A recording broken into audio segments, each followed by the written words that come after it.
Nous en parlions, Modelier 2022, également un accent sur tout ce qui est énergie alternative, nouvelles énergies.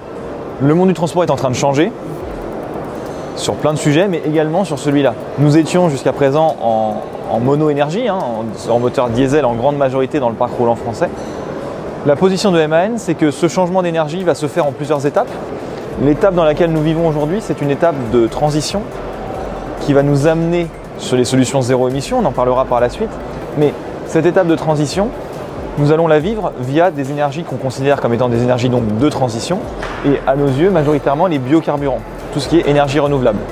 B100, on le disait, XTL, deux types de biocarburants qui répondent à des normes différentes, mais qui concrètement en termes d'architecture moteur, en termes de fabrication, ne sont pas très différents de moteurs diesel classiques, mais qui pour autant sur le cycle complet permettent de réduire, par exemple pour le B100, de 60% les émissions de CO2 et de 80% les émissions de particules.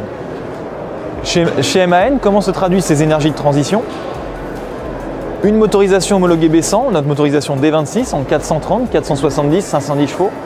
L'ensemble des motorisations homologuées en XTL, donc du petit moteur du TGL au plus gros moteur disponible sur le TGX.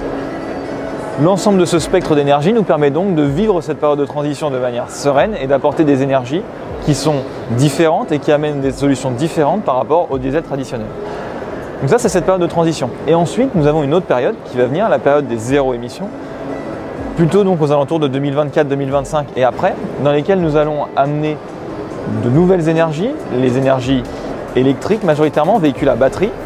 Ce véhicule ITGM que vous voyez ici en est l'exemple parfait, pré-série que nous avons lancé en 2018, qui a été présenté à plusieurs clients et qui roule déjà, qui a effectué plus de 600 000 km dans différents pays d'Europe chez différents clients.